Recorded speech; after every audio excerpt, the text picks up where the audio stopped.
Hello dear student, આશા છે સૌ કોઈ મજામાં હશો. હાલની પરિસ્થિતિ વિદ્યાર્થી મિત્રો સ્કૂલે આવવા લાયક બની રહી નથી, એટલે કે તમારો અભ્યાસ છે એ ઓનલાઈન જ રહેવાનો છે. તો તમે અને અમે એટલે કે શિક્ષકો સાથે મળી અને એવો પ્રયત્ન કરીએ કે આપણે જે ઓનલાઈન શિક્ષણ માટેની વ્યવસ્થા ગોઠવેલી છે એનું પૂરેપૂરું ફળ આપણને મળે. બરાબર? તો ખાસ મહત્વની બાબત આપણા જીવ વિજ્ઞાનના અભ્યાસ માટે કે લખવાનું કામ આશા છે કે દરેકનું ચાલુ હશે. જે કાંઈ સમજાવવામાં આવે છે, જેમ વધારે ને વધારે વખત લખશો તેમ તમને જીવ વિજ્ઞાનના ખ્યાલ વધારે સ્પષ્ટ થતા જશે. માત્ર વાંચવાથી કે એક વખત લેક્ચર સાંભળી લીધો અને આવડી જાય આવી આશા રાખવી જીવ વિજ્ઞાન માટે થોડી ઓછી સાબિત થાય. બરાબર? એટલે ખાલી વિડીયો લેક્ચર સાંભળી લીધો છે, જોઈ લીધો છે અને આવડી જવું જોઈએ એ આશાએ બેસી ન રહેતા વિડીયો લેક્ચર ધ્યાનપૂર્વક સાંભળ્યા અને શીખ્યા બાદ 2 થી 3 વખત લખો, ફરી પાછો વિડીયો લેક્ચર જુઓ, તો તમને આ બાબતોની જાણકારી મળશે, સમજ વધારે સ્પષ્ટ થશે. નહીતર પછી ખાલી યાદ રાખો આવું થશે. બરાબર? હવે આપણે ધોરણ 9 વિષય વિજ્ઞાનની અંદર અગાઉના લેક્ચરમાં કોષરસ પટલ વિશે વાત કરતા હતા કે કોષનું સૌથી બહારનું આવરણ એટલે કોષરસ પટલ. આ કોષરસ પટલની અંદર ઘણા બધા દ્રવ્યો આવી શકે છે અને ઘણા બધા દ્રવ્યો કોષરસ પટલની બહાર પણ નીકળી શકે છે. પણ આ દ્રવ્યો ક્યાં? તો કે આ દ્રવ્યો કોષરસ પટલ દ્વારા નક્કી થાય છે. એટલે કોષરસ પટલને પસંદગીમાન પ્રવેશશીલ પટલ તરીકે ઓળખવામાં આવે છે. બરાબર? દાખલા તરીકે ઓક્સિજન વાયુ છે એ કોષરસ પટલમાંથી થઈ અને કોષમાં અંદર પ્રવેશી શકે છે. એવી જ રીતે કાર્બન ડાયોક્સાઇડ વાયુ છે એ કોષમાંથી થઈ અને કોષરસ પટલ દ્વારા બહાર નીકળી શકે છે. તો કોષને તો વાત વિનિમય થયો, વાયુઓની આપલે થઈ, ઓક્સિજન દાખલ થયો, કાર્બન ડાયોક્સાઇડ બહાર નીકળો, આ વાત વિનિમય કહેવાય. બરાબર?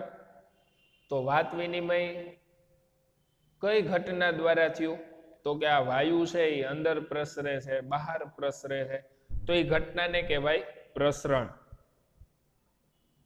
બરાબર? તો આ પ્રસરણની વાત થઈ. હવે વાત કરશું આપણે આશ્રુતિની. પાણી કોષમાં દાખલ થાય કે કોષમાંથી પાણી બહાર નીકળે, જેને આશ્રુતિ કે અભિસરણ તરીકે ઓળખવામાં આવે છે. કોષની આજુબાજુ કેવું દ્રાવણ હોય ને એના આધારે નક્કી થાય કે પાણી કોષમાં દાખલ થશે કે પાણી કોષની બહાર નીકળશે કે કાંઈ નહીં થાય. જો કોષની આજુબાજુ અધો સાંદ્ર દ્રાવણ હોય એટલે કે હાઇપોટોનિક દ્રાવણ હોય તો પાણી કોષમાં દાખલ થાય. જો કોષની આજુબાજુ આઇસોટોનિક એટલે કે સમસાંદ્ર દ્રાવણ હોય તો પાણી કોષમાં દાખલ પણ ન થાય અને પાણી કોષની બહાર પણ નીકળે નહીં. અને જો હાઇપરટોનિક દ્રાવણ હોય તો પાણી કોષમાંથી બહાર નીકળે અને કોષ ચીમડાઈ જાય. હવે આપણો મૂળ પ્રશ્ન હવે એ આવે છે કે શા માટે પાણી કોષમાં દાખલ થાય છે અને શા માટે પાણી કોષમાંથી બહાર આવે છે? વાય આવું શા માટે? કોષમાં ઓક્સિજન વાયુ શા માટે દાખલ થવાની જરૂર પડે? શા માટે કાર્બન ડાયોક્સાઇડ બહાર નીકળવાની જરૂર પડે? તો આને ટૂંકમાં સમજાવી દઉં વિદ્યાર્થી મિત્રો. મનુષ્યનું શરીર ઘણી મોટી સંખ્યામાં કોષ ધરાવે છે. મનુષ્યના શરીરમાં અનેક રાસાયણિક પ્રક્રિયાઓ થાય છે. આ બધી રાસાયણિક પ્રક્રિયાઓ કોષની અંદર થતી હોય છે. હવે કોષની અંદર રાસાયણિક પ્રક્રિયા થતી હોય તો એ રાસાયણિક પ્રક્રિયા કઈ એમનેમ ન થઈ જાય. રાસાયણિક પ્રક્રિયા થવા માટે અમુક પદાર્થોની જરૂર પડે. દાખલા તરીકે ઓક્સિજનની જરૂર પડે, પાણીની જરૂર પડે. તો ઓક્સિજન અને પાણી છે કોષની અંદર કોષે દાખલ કરવા પડે, બરાબર ને? પછી રાસાયણિક પ્રક્રિયા થઈ જાય ને એટલે નકામા પદાર્થો ઉત્પન્ન થાય. કોષ તો રાસાયણિક પ્રક્રિયાનું કારખાનું છે. કારખાનામાં રો મટીરિયલ એટલે કે કાચા માલની જરૂર પડે. ફર્નિચરનું કારખાનું હોય તો લાકડું જોઈએ, લાકડા વગર ફર્નિચર ન બને. એમ કોષની અંદર રાસાયણિક પ્રક્રિયા થાય છે તો કોષને ઓક્સિજન ને પાણી જોશે તો જ રાસાયણિક પ્રક્રિયા થાય. એટલે ઓક્સિજન ને પાણીને કોષમાં દાખલ કરવા પડે, બરાબર? હવે રાસાયણિક પ્રક્રિયા થાય એટલે નકામા પદાર્થો ઉત્પન્ન થાય. ફર્નિચરનું કારખાનું હોય તો અહીંયા લાકડાનો છોલ નીકળે જ. એમ કોષ છે એની અંદર રાસાયણિક પ્રક્રિયા થાય એટલે કોષમાંથી એ નકામા પદાર્થો ઉત્પન્ન થાય. For example carbon dioxide. નકામા પદાર્થની કઈ જરૂર હોય ને એ નડે, બરાબર? એટલે કે એને કાઢી નાખવો પડે. તો આ નકામા પદાર્થને કાઢી નાખવા માટે તો કે આ નકામો પદાર્થ કાઢી નાખવા માટે ફોર એક્ઝામ્પલ કે કાર્બન ડાયોક્સાઇડ છે એ કોષ માટે નકામો પદાર્થ છે તો એને કોષમાંથી કાઢી નાખવામાં આવશે પ્રસરણની ઘટના દ્વારા. કોષની અંદર જો નકામું પાણી હોય તો એને અભિસરણ દ્વારા કાઢી નાખવામાં આવશે. કોષને પાણીની જરૂર હોય તો એ અભિસરણ એટલે કે આશ્રુતિ દ્વારા પાછું અંદર દાખલ કરવામાં આવશે.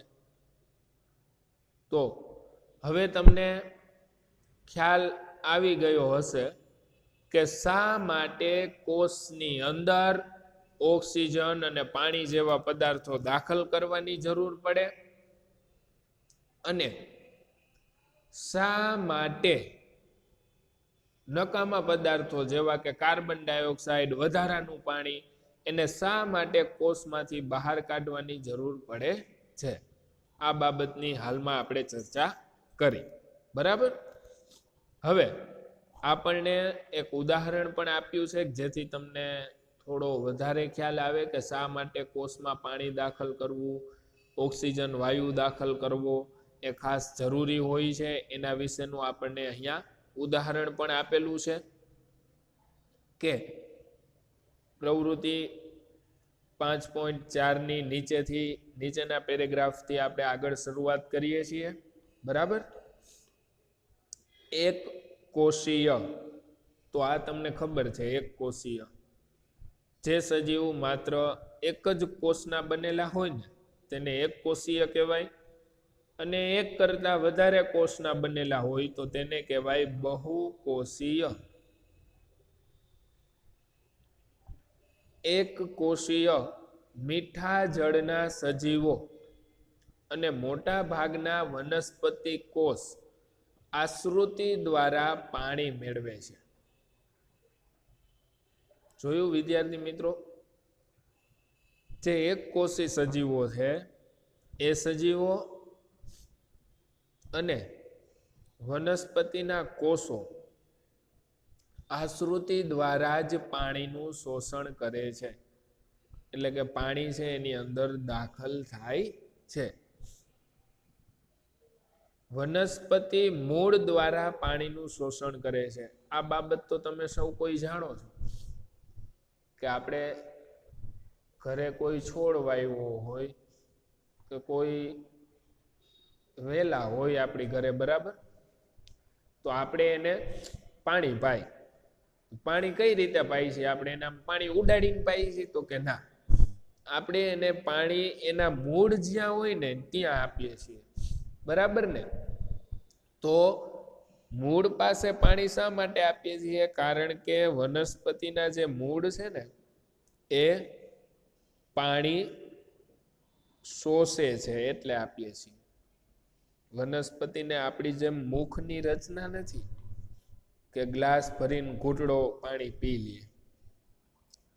તો વનસ્પતિની અંદર પાણીનું શોષણ કરવા માટેનું કાર્ય મૂળ કરે છે, જે આશ્રુતિનું ઉદાહરણ છે. આ બાબત પાછી ધોરણ 10માં રિપીટ આવશે કે વનસ્પતિના મૂળ જે છે એ આશ્રુતિ દ્વારા પાણીનું શોષણ કરે છે. આમ કોષના જીવનમાં પાણી અને વાયુઓના વિનિમય એટલે કે વાયુઓની આપ-લે માટે પ્રસરણ એક અગત્યની ઘટના છે. પાણીનું પ્રસરણ તો આશ્રુતિ ગણાશે, બરાબર? કોષના જીવનમાં પાણી અને વાયુઓનો વિનિમય થઈ શકે એ માટે પ્રસરણ અગત્યની ઘટના છે. વધુમાં પ્રસરણ દ્વારા કોષ તેમના પર્યાવરણમાંથી પોષણ પણ મેળવે છે. વિદ્યાર્થી મિત્રો, કોઈ સજીવ જો એક કોષી સજીવ હોય તો એને પોતાનો જે ખોરાક છે એ ખોરાક આસપાસના પર્યાવરણમાંથી કોષની અંદર દાખલ કરવો પડે, બરાબર? એને કઈ બહુકોષી સજીવની જેમ મુખની ને એવી રચના ન હોય એક કોષી સજીવને. તો એક કોષી સજીવ છે એને કોષમાં ખોરાક દાખલ કરવો પડે. એટલે અહીંયા લખ્યું જો કે પ્રસરણ દ્વારા કોષ તેમના પર્યાવરણમાંથી પોષણ પણ મેળવતા હોય, બરાબર? આવા એક કોષી સજીવ જે હોય ને વિદ્યાર્થી મિત્રો, એ એક કોષી સજીવનો કોષ તેની આજુબાજુના પર્યાવરણમાંથી પોષણ પણ મેળવતો હોય છે. વિભિન્ન અણુઓ કોષમાં તેમજ કોષની બહાર ઉર્જાની જરૂરિયાત દ્વારા વહન પામે છે. હવે આપણને એમ થાય કે આ પાણી છે એ કોષની અંદર દાખલ થઈ જાય છે, કોષમાંથી બહાર નીકળી જાય છે, તો આ એમને એમ થતું હશે? તો કે ના વિદ્યાર્થી મિત્રો, ઘણી બધી વખત આના માટે ઉર્જાની જરૂરિયાત પણ રહે છે, બરાબર? ઉર્જા એટલે કે એનર્જી, શક્તિ. કોષને પાણી કોષમાં દાખલ કરવું હોય કે કોષમાંથી બહાર કાઢવું હોય, એના માટે ઘણી વખત પોતાની શક્તિ એટલે કે એનર્જી પણ ખર્ચવી પડતી હોય છે. કોષરસ પટલ લવચિકતા ધરાવે છે. લવચિકતા એટલે ફ્લેક્સિબિલિટી.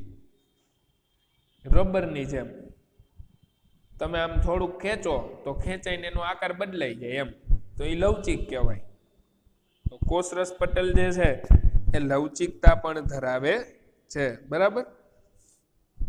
કોષરસ પટલ કાર્બનિક અણુઓનું બનેલું હોય છે. કાર્બનિક અણુ એટલે કાર્બનના બનેલા હોય અને કાર્બનિક અણુ કહેવાય. તો કોષરસ પટલ છે એ કાર્બનના બનેલા અણુ એટલે કે કાર્બનિક અણુનું બનેલું છે. તો આ કાર્બનિક અણુને શું કહેવાય? તો આગળ આપ્યું જો તેને લિપિડ્સ અને પ્રોટીન્સ કહે છે. પ્રોટીન શબ્દ તો તમે સાંભળો જ વિદ્યાર્થી મિત્રો, લિપિડ શબ્દ નથી સાંભળેલો. ખરેખર સાંભળેલો જ છે પણ જીવ વિજ્ઞાનનો અંગ્રેજી શબ્દ છે એટલે તમને ખબર નથી, બાકી તમે સાંભળેલો જ છે. લિપિડ એટલે ચરબી, લિપિડ્સ એટલે ચરબી. ચરબી અને પ્રોટીન્સ કહે છે. કોને? તો કે કોષરસ પટલ જે કાર્બનિક અણુઓનું બનેલું છે એ કાર્બનિક અણુઓને શું કહેવાય છે? તો કે ચરબી અને પ્રોટીન. બીજા શબ્દોમાં કહું તો એમ પણ કહી શકાય કોષરસ પટલ છે ને એ ચરબી અને પ્રોટીનનું બનેલું છે. તો આપણને પ્રશ્ન થાય ચરબી અને પ્રોટીન શેના બનેલા છે? તો ચરબી અને પ્રોટીન છે એ કાર્બનિક અણુઓના બનેલા છે. કાર્બનિક અણુઓ શેના બનેલા છે? તો કે કાર્બનિક અણુઓ કાર્બનના બનેલા છે. જો કે આપણે માત્ર ઇલેક્ટ્રોન માઇક્રોસ્કોપ દ્વારા જ કોષરસ પટલની સંરચનાનું અવલોકન કરી શકીએ છીએ. વિદ્યાર્થી મિત્રો, ઇલેક્ટ્રોન માઇક્રોસ્કોપ કેવું હોય એ જોવું હોય તો ગૂગલમાં ઇલેક્ટ્રોન માઇક્રોસ્કોપ સર્ચ કરજો. તમને ઇલેક્ટ્રોન માઇક્રોસ્કોપ કેવું હોય એ જોવા મળશે. ઇલેક્ટ્રોન માઇક્રોસ્કોપ તમે જોયેલું નથી, બરાબર? એટલે ગૂગલમાં ખાસ સર્ચ કરજો ઇલેક્ટ્રોન માઇક્રોસ્કોપ, તમને જોવા મળશે કેવું હોય છે ઇલેક્ટ્રોન માઇક્રોસ્કોપ, બરાબર?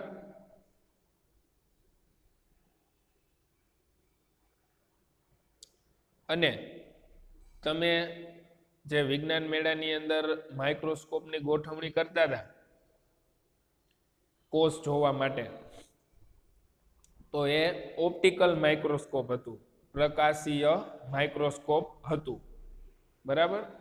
અને ઇલેક્ટ્રોન માઇક્રોસ્કોપથી કેટલી બધી નાની વસ્તુને કેટલી મોટી જોઈ શકાય. જો તમારે એ જોવું હોય ને તો તમે ગૂગલમાં ઇલેક્ટ્રોન માઇક્રોસ્કોપ તો જોઈ લીધું, બરાબર? પછી તમારે ગૂગલમાં લખવાનું images, images by electron microscope, images by electron microscope. એટલે તમને જોવા મળશે કે વિશ્વમાં કેટલી બધી એવી સૂક્ષ્મ વસ્તુઓ રહેલી છે કે જેને તમને આ ઇલેક્ટ્રોન માઇક્રોસ્કોપ ખૂબ જ એ વસ્તુઓને મોટી કરીને બતાવી શકે છે, બરાબર? તો આ બે વસ્તુ ખાસ તમે જોઈ લેજો, ઇલેક્ટ્રોન માઇક્રોસ્કોપ એન્ડ બીજું ઇમેજીસ બાય ઇલેક્ટ્રોન માઇક્રોસ્કોપ. સરસ મજાની ગૂગલ ઉપર માહિતી છે, જોવાની પણ મજા આવશે, બરાબર? વધારે સમય ન બગાડતા ખ્યાલ આવી જાય એટલું જ ખાલી આપણે એમાં જોવાનું છે. આગળ કોષરસ પટલની તરલતા એ કોષને ખોરાક તેમજ બાહ્ય પર્યાવરણમાંથી દ્રવ્યોનું ગ્રહણ કરવા માટે સક્ષમ બનાવે છે. તો અત્યાર સુધી આપણે આજ તો ચર્ચા કરતા હતા કે કોષ છે એનું સૌથી બહારનું આવરણ કોષરસ પટલ છે, જેના લીધે દ્રવ્યો કોષમાં દાખલ થઈ શકે છે અને કોષમાંથી બહાર પણ નીકળી શકે છે. અને જો સજીવ એક કોષી હોય તો ખોરાક પણ દાખલ થઈ શકે છે. એટલે અહીંયા વાત કરી છે, જો કોષને ખોરાક તેમજ બાહ્ય પર્યાવરણમાંથી દ્રવ્ય ગ્રહણ કરવા માટે સક્ષમ બનાવે છે. આવી ક્રિયાઓને કોષરસના અંતર્વહન તરીકે ઓળખાય છે. અમીબા તેમનો ખોરાક આવી જ ક્રિયાઓ દ્વારા મેળવે છે. અંતર્વહન એટલે કોષમાં અંદરની તરફ વહન થવું. અંતર્વહન એટલે અંદરની તરફ વહન થવું. અમીબા તમને યાદ હશે વિદ્યાર્થી મિત્રો કે અમીબા એક કોષી સજીવ છે, બરાબર? એક કોષી સજીવ છે એ પોતાનો ખોરાક પણ કોષ દ્વારા જ મેળવશે, તો એ કોષમાં અંદર વહન થશે એટલે એને કહેવાય છે અંતર્વહન. આગળ પ્રવૃત્તિ 5.5 જે આપેલી છે વિદ્યાર્થી મિત્રો, એ પ્રવૃત્તિ મેં તમને ચાલુ લેક્ચર દરમિયાન જ કહી દીધી છે, બરાબર? તો ખાસ ઇલેક્ટ્રોન માઇક્રોસ્કોપ અને ઇમેજીસ બાય ઇલેક્ટ્રોન માઇક્રોસ્કોપ તમે જોઈ લેશો.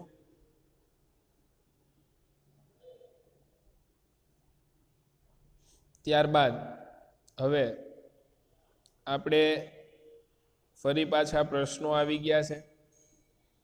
તો તમારી ફેર બુક કયો કે ક્લાસ વર્ક કયો, બે એક જ છે, બરાબર? બે અલગ અલગ બુક નથી.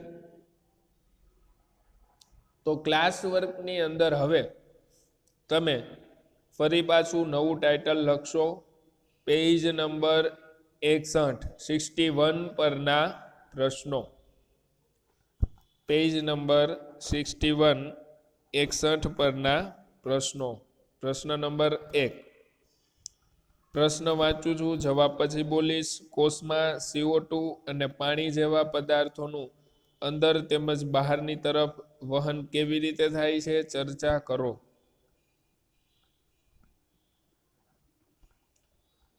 તો સૌ પ્રથમ આપણે આન્સર પોઈન્ટ કરીને લખીશું. કોષમાં કાર્બન ડાયોક્સાઇડનું વહન. ફરીથી બોલું છું, કોષમાં કાર્બન ડાયોક્સાઇડનું વહન. ત્યારબાદ નવો પોઈન્ટ કરીને લખીશું, જ્યારે કોષમાં કાર્બન ડાયોક્સાઇડ વાયુનું પ્રમાણ વધી જાય ત્યારે કાર્બન ડાયોક્સાઇડ વાયુ કોષમાંથી બહાર જાય છે. જ્યારે કોષમાં કાર્બન ડાયોક્સાઇડ વાયુનું પ્રમાણ વધી જાય ત્યારે કાર્બન ડાયોક્સાઇડ વાયુ કોષમાંથી બહાર જાય છે. નવો પોઈન્ટ, કોષમાં પાણીનું વહન. ફરી પાછો નવો પોઈન્ટ કરીને લખશું કે જ્યારે કોષમાં પાણીનું પ્રમાણ ઓછું હોય ત્યારે પાણી કોષમાં દાખલ થાય છે, અને જ્યારે કોષમાં પાણીનું પ્રમાણ વધારે હોય ત્યારે પાણી કોષની બહાર તરફ વહન પામે છે. બરાબર? તો અહીંયા આ જવાબ થઈ ગયો. ધ્યાનપૂર્વક સાંભળી અને દરેકે જવાબ લખી નાખવાનો રહેશે. પ્રશ્ન નંબર 1. હવે પ્રશ્ન નંબર 2.